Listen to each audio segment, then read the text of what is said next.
Hi, my name is Beatrice Maues, and I'm proud to introduce my sister Julia as a 2022 Be Bold and Behold honoree. We grew up in Brazil on the outskirts of São Paulo, a place called Guarapiranga. Quite a unique place, really raw and wild. Julia is and has always been my first sense of family. My mom tells us that I would say that I was going to throw her in the river. She was the good student. I was the black sheep. We're still very different, but she's been my person for a lot of this really messy stuff that has happened. I was diagnosed when I was pregnant with my son in 2013. It goes without saying, it was probably the worst phone call of my life. I had a lump in my breast, and with all the tests that we did, we discovered it was breast cancer. Julia did not have a good pregnancy. She was incredibly brave and strong, and now that I look back, I can see mostly her strength and desire to turn that into a positive outcome, but it was hell. I received chemotherapy while pregnant and delivered my son at full term, healthy, and full of hair, even though I was completely bald. The worst call that I've gotten in my life was the one of the diagnosis, but I will actually say that was not the worst. The worst call was the one that I got the day Max was born. Right after delivering him, I could do tests that I could not do while pregnant. And we found that the cancer was everywhere in my body and had spread beyond my breast. She had lesions on her liver, her bone, and some small ones in her brain, which to me was the scariest part. When I heard brain, I really freaked out. So those were very difficult times. I had a newborn, and I thought I was going to die in just a few months. So I was afraid to even get close to my son, because the biggest pain was really just thinking that I was going to leave him without a parent. It was really sad to see that she couldn't really connect with him because she was scared of what may happen. I worried that he would have that, I want mommy, and mommy at some point won't be there. That really scared me. It wasn't long. It was soon after he was born that I could see that she started falling in love with him. Whatever time I am here, I have to put it into him and anything that he can get positive from my presence, because things were very tough.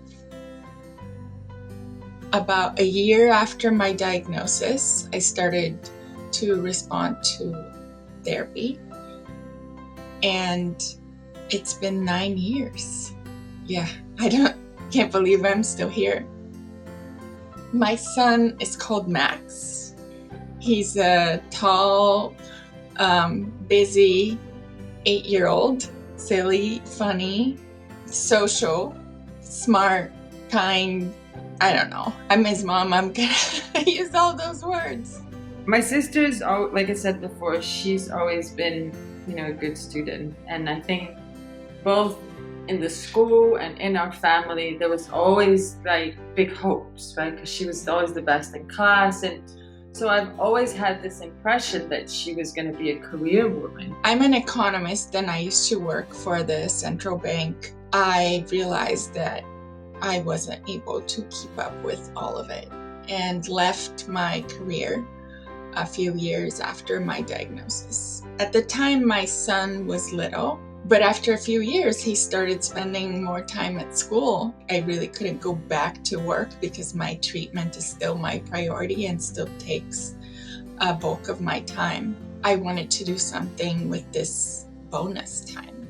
I attended a number of Medivivers lobby days. I did a few grant review programs sharing the experience of a patient. It's very intimidating, and I'm not a scientist. I did interject a few times and say, oh, wait a minute, you're going to ask the patient to do this and that? Have you thought of patients that go through this at this stage of their life? One of the scientists wrote me an email to say that having the patients in the room made the whole experience of reviewing the grants about the people living with cancer, that it changed his outlook on his work, and that it inspired him to work harder, and that on Monday morning he would arrive earlier at his lab.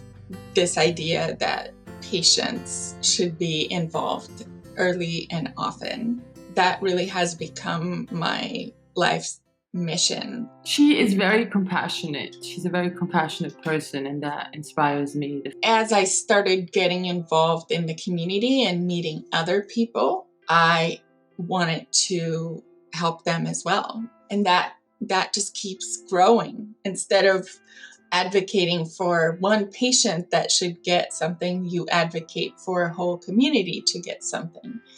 I am and have always been in awe of how she just managed to focus on what she could do instead of focusing on what was completely out of her control.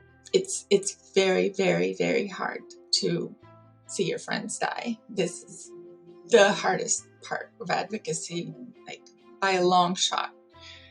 Breast cancer has this image of a cancer we've cured, right? We've taken care of, and I don't think that the people watching this video will have any doubt that that's a lie.